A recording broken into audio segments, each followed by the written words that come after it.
Well, hello, everybody. Welcome to Medicine and Science on the Pod TV network. I'm Nick Pallavita. I will be your host for today's presentation. And today's presentation will be delivered by Dr. Michael Patmos, who is a real medical doctor with certified in internal medicine with additional qualifications in infectious diseases. And today we have a very special topic we're going to discuss. Now we're going to discuss vaccines, which we bring up almost every week in this show, but because it's an important topic and people are being misled in the area of vaccines. But we're going to bring in a special topic today, which is seizures, because some of our viewers have wanted us to discuss this very interesting area and about seizures. In other words, what is it? What does it do? How do you get it? Can you get rid of it? Can you treat it? What's going on? So with that, none other than your hero for the day, the Honorable Dr. Michael Patmos, who will give us the lowdown on seizures as soon as he gets on. Well, I don't see myself on the, do you see me? There we are. Oh, okay. No, you have to have the magic cameras hit it correctly. Magic. And the magic camera hits it correctly, you're on. Okay, well, seizures, Dr. Patmos.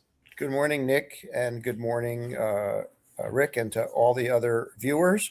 And yes, my name is Michael Patmos. I'm an internal medicine doctor with added training in infection control.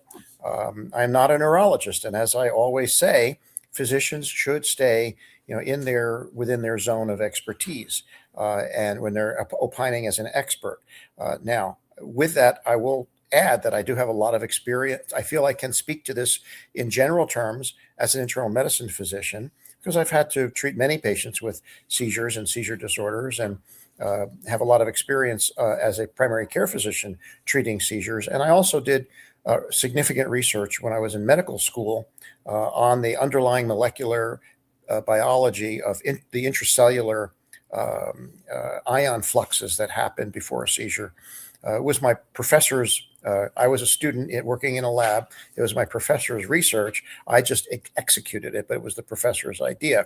And I got a very nice publication and an award out of it, but I didn't claim it was my idea as some other famous doctors do. They tend to take their medical student research and claim it as their own. In any case, I have a background in this. I did 6 months of neurology as a resident, so I could speak to this topic. But for the listener, nothing I say will substitute for the information that you would get from a neurologist, especially one who is specifically trained in seizures. That is actually its own field. It's called epileptology. So for someone who has complicated or hard to treat or issues, seeing a neurologist is very important, and even an epileptologist is recommended. So having said that, what can I tell you as an internist about seizures? Well, first of all, what is a seizure? A seizure is a transient abnormality in brain function, and it can be localized or it can be generalized. Seizures can be provoked or unprovoked. Now, what's the difference there? Well, a provoked seizure has a definitive cause, such as a blow to the head can cause you to have a seizure. A drug overdose can cause a seizure. Low oxygen level in your blood or other electrolyte abnormalities, metabolic disturbances like low sodium, hyponatremia can cause a seizure. Drug exposure, cocaine, methamphetamine, all of those can cause seizures.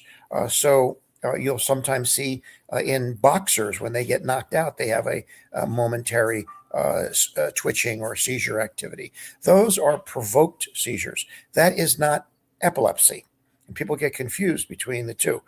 Epilepsy is an unprovoked seizure, not due to an acute insult like a drug overdose. And with epilepsy, there can be different causes. Epilepsy, if you have to have one very severe seizure, like almost a life-threatening one, or two seizures occurring at separate intervals, and then you makes the diagnosis of epilepsy. Epilepsy has several causes that can often be identified. It can be the result of a tumor or a structural anomaly of the brain, like a AV malformation or some other structural lesion in the brain, or even after a stroke, or it can be due to something growing in the brain, like a tumor. Sometimes with the elderly who've never had seizures, they develop a seizure late in life, and then a year or two later, a lesion is actually identified on MRI that was really the cause of it, but wasn't seen in the very beginning. Or seizures can be due. There are genetically transmitted seizure epilepsy disorders, and then there are some that are just idiopathic that people have for no identifiable reason. Just a brief comment about the difference between febrile seizures in children and epilepsy. A lot of people can, children will sometimes, babies and little kiddos will sometimes get a seizure when they have a fever. And people freak out that means they have epilepsy. No, it doesn't mean they have epilepsy. Febrile seizures are not epilepsy. They're generally benign events, and they occur once or maybe twice, and it's related to a fever. It's one of the provoked causes of a seizure. And sometimes, even rarely, a seizure can occur after a vaccination. That does not mean that the vaccines cause epilepsy. You have to understand the difference between provoked seizures and unprovoked seizures, between a seizure and the disease of epilepsy. Two very, very different things. Now, having said that, how does a patient with a seizure what's the evaluation? Well, the evaluation includes obviously blood work. You want to check for the electrolytes and so forth, excluding drug exposures and that sort of thing, and then imaging. But the most important thing, one of the reasons I love neurology is because there are certain things that only a neurologist can do. No one else can do the kind of proper evaluation on history and physical that a neurologist can do. A good neurologist can put any other doctor to shame and embarrass the heck out of you when it comes to doing a neuro exam. They know more abstruse and unusual physical exam findings than anyone. But the evaluation of seizures is very heavily dependent on the physical examination. Yes, we go to imaging, but the description obtained by the physician from the witness is crucial. Exactly how this seizure presented and manifested, and how it evolved. They can be, for example, they can start locally, like just in an arm, and then become generalized. They can occur in one part of the brain or another part of the brain. They can be very focal or generalized. And the kind of seizure you have depends upon what part of the brain it's in. So, for example, people with frontal lobe seizures can have bizarre behavior. People with temporal lobe seizures can experience things like deja vu or automatisms, where they do certain motions or movements. And then people with occipital lobe seizures will see things, because that's where vision occurs. So how your seizure presents depends upon where in the brain it's located. And seizures can even produce violent behavior and abnormal behavior. So it's very important to understand these things. Now, back to the workup. So it really is crucial for a proper history and physical. And this is an old school history and physical. You have to know your neuroanatomy, and you have to know how to do a complete and thorough bedside neurologic exam. Most physicians do not know how to do that. They do a minimal one. Only a neurologist really knows how to do this. I had 6 months of neurology. I learned how to do a pretty good neuro exam, more than what the average primary care doctor is. Let me tell you, there is a lot to doing a neuro exam, a good neuro exam. And I think any neurologists out there will be happy to hear me that I tip my hat to you guys and gals for the quality of the exam that you guys do. All right. So the evaluation involves a good exam, history and physical, laboratory evaluation, and then imaging. And MRI imaging with the seizure protocol is the best imaging. If there's concern about bleeding, obviously you would use a CAT scan. And then depending upon the kind of seizure and how it manifests and what the symptoms are and so forth, the physician can choose. There's a whole menu of medications that can be used.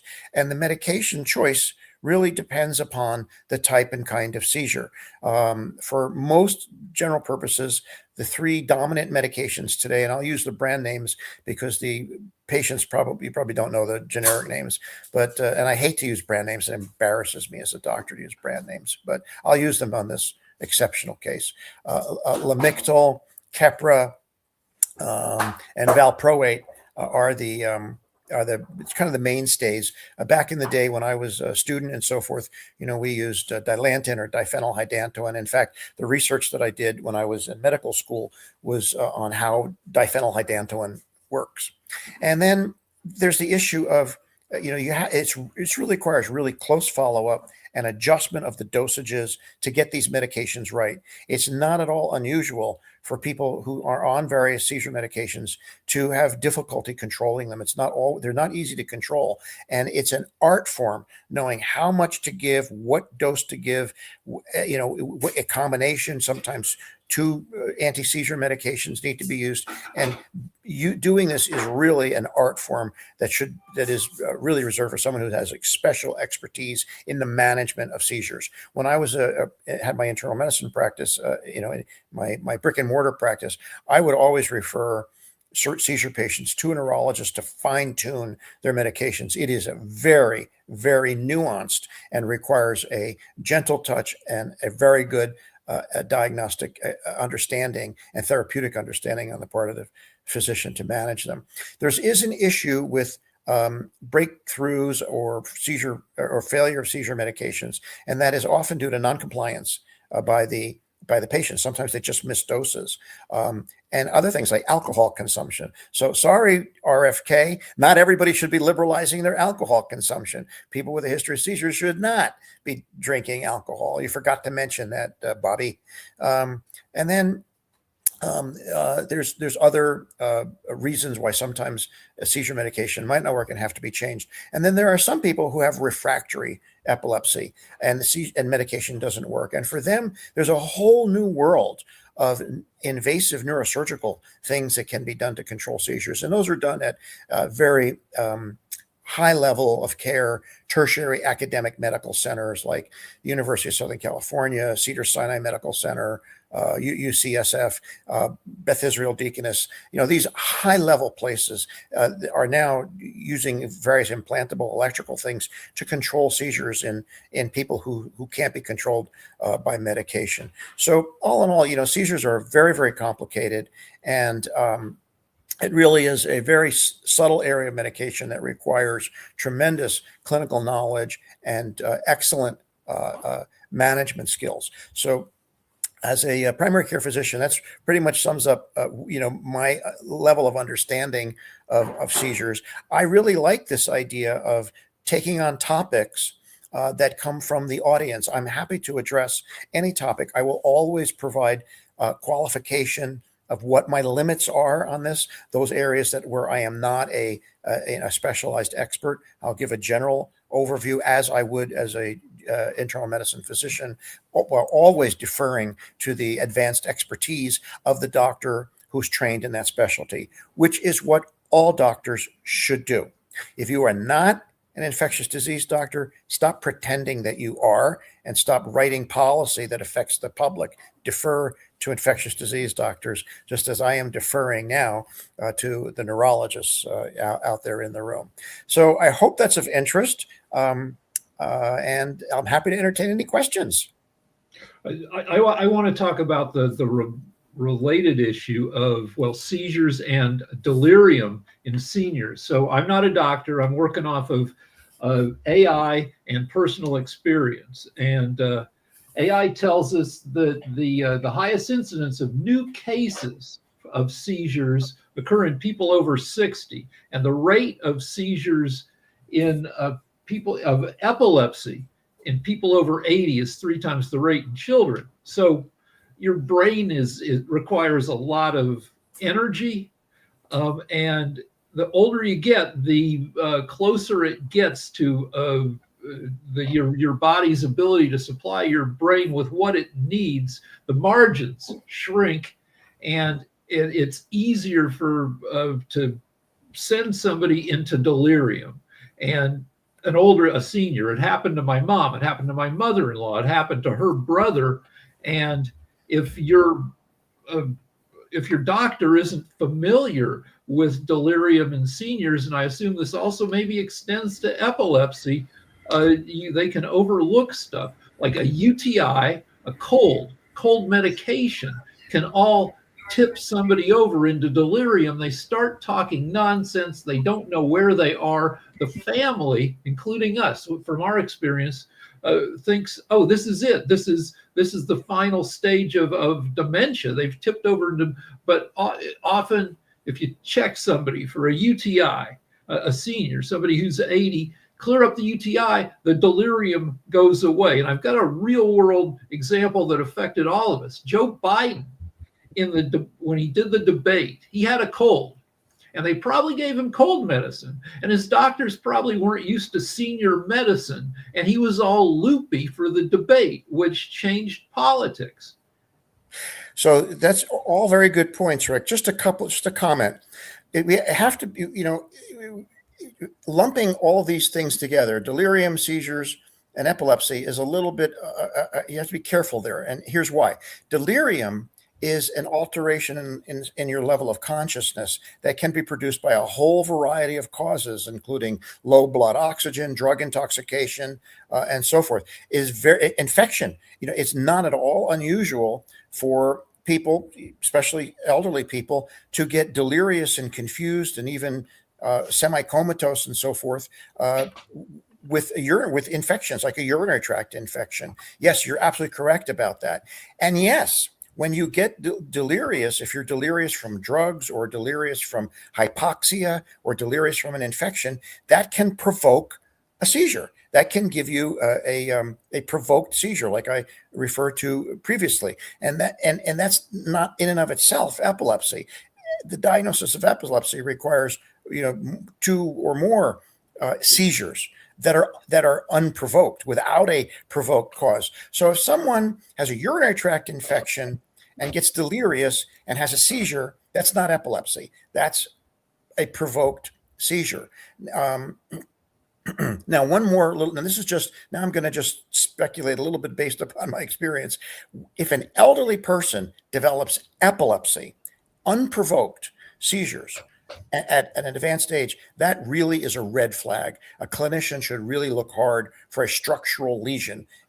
In almost every instance of patients that I've had who've developed unprovoked epilepsy in elderly ages, they all had some sort of structural brain lesion. So those are all things that should be, there's some nuanced and things you need to parse out between those three. But you're absolutely right. Delirium is really common. You see delirious, just go to any emergency room, and I guarantee if you walk into an emergency room with 20 patients in there, at least 3 of them are going to have delirium for some reason. Most often it's intoxication that causes it, or infection. But people get delirious all the time from substance abuse and substance overuse and so forth. I have a tip for avoiding some kinds of brain insults. As you get older, you want to work on balance, because falls kill old people, and they cause brain insults because you bonk your head. Yes, that is fall assessment is a really big part of geriatric medicine, and it's something that nurses are really good at this in the hospital. When a patient is admitted to the hospital, one of the first things, and it's partly because of federal requirements, they're obligated to do a very comprehensive risk of fall, a fall assessment, because patients fall all the time at home, in the hospital, and a fall in an elderly patient can be the end. The famous book, The House of God, that all doctors must read before they do their internship, talks, in tongue in cheek about in hospital patients falling from the neurosurgical height or the orthopedic height, depends upon how high the gurney is, whether they have a neurosurgical fall or an orthopedic fall. And I don't mean to make light of this. These are very serious problems. And as you get older, preventing falls in the elderly is very critical. How many people die as a result of an injury sustained in a fall? The Kiss guitarist Ace Frehley just passed away after injuries sustained in a fall. Keeping lights on in their house. Do not get up in the dark. Elderly people sometimes get up in the middle of the night, they go to the bathroom in the dark, and they trip over something and fall and hit their head. My mother passed away at the age of nearly 93 after falling in her front yard and hitting her head. So falls in the elderly are a big deal. And you have to take precautions, especially if you're elderly, to avoid trips and falls. Get everything off the floor, pick your stuff up, and keep a nightlight on.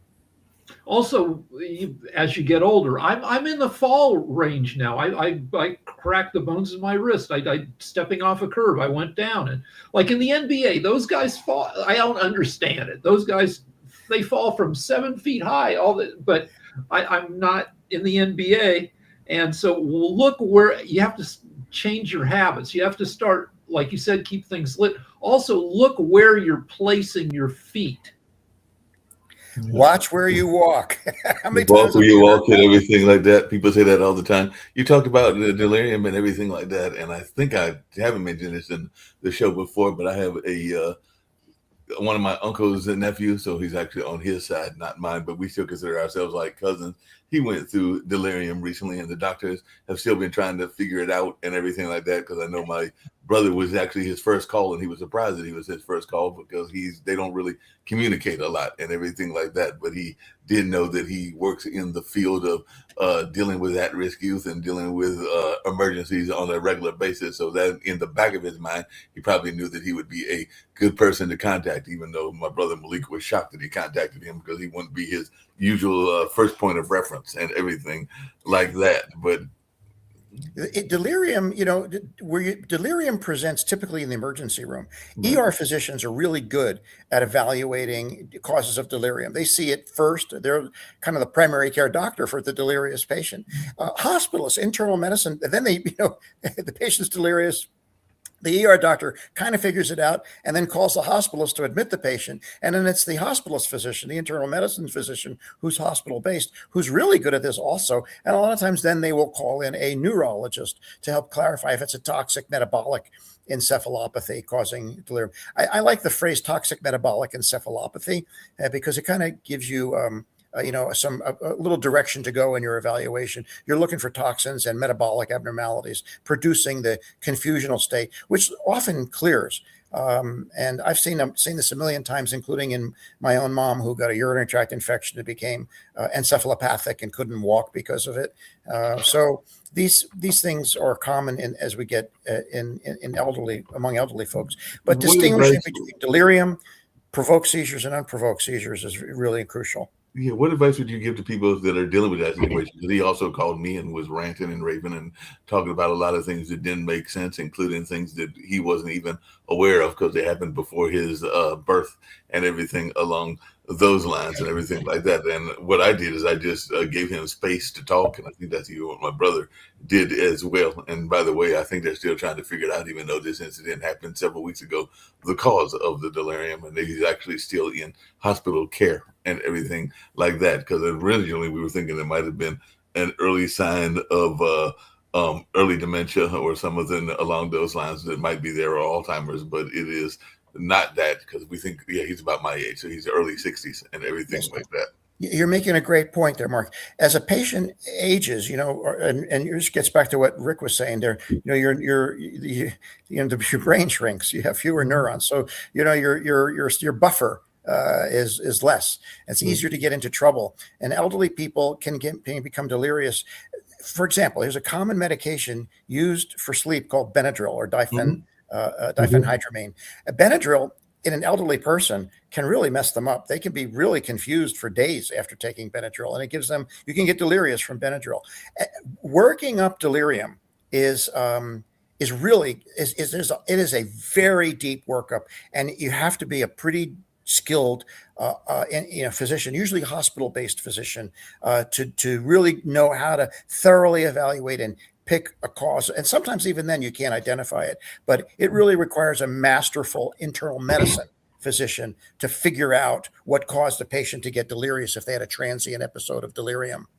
So do people tend to, especially younger people, if they have a seizure, do they tend to hide it because an epilepsy diagnosis can really change your life? You're not allowed to operate a motor vehicle or heavy machinery?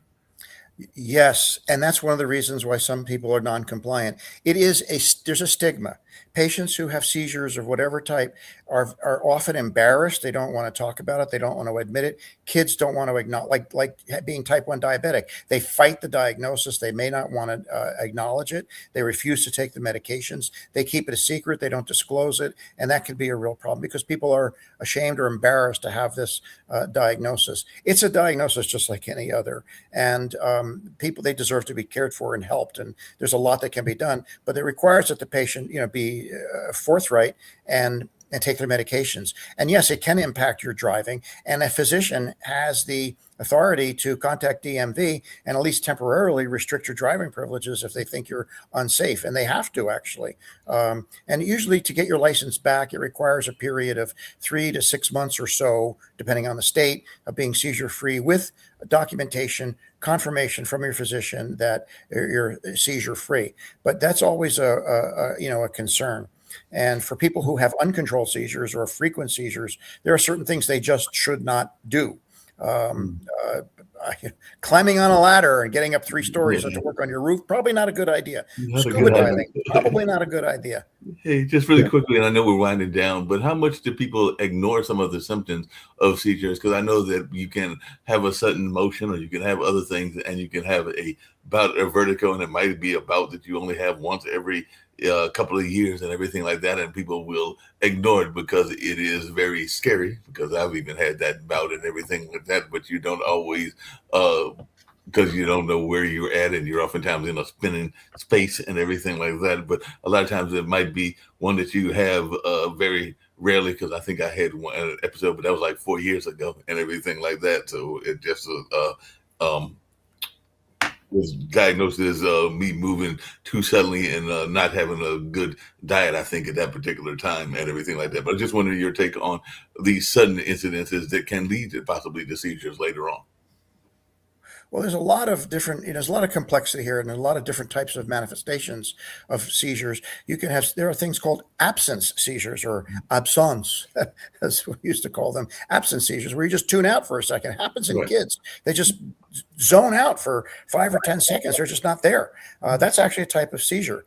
And then there are twitches and things that, seizures can have a lot of presentations. Some people have crazy seizures where they are awake in the middle of the night and don't even have any awareness of it. Right. So there's a lot of complexity to this. This is really a very sophisticated area of medicine, and it's not an area for untrained people to be delving into this.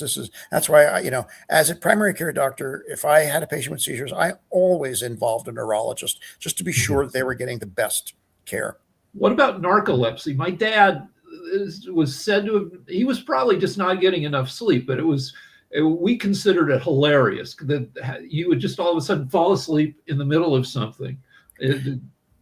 Yes, I can. You're making me laugh because I can fall asleep anytime. My wife laughs because I can take a nap any place, anytime. 30 seconds, I'm out. Boom. On an airplane, I get on an airplane. I flew yesterday, and boom, I'm out in no time at all. My wife laughs about it. But yes, narcolepsy is a real thing, and even on The Sopranos, there was depicted. So, but narcolepsy that can require very specialized treatment. And there are doctors neurologists probably are the best at evaluating narcolepsy and treating it. It requires use of controlled substances to treat. So it's not related to epilepsy. It's just one more way your brain can do a thing.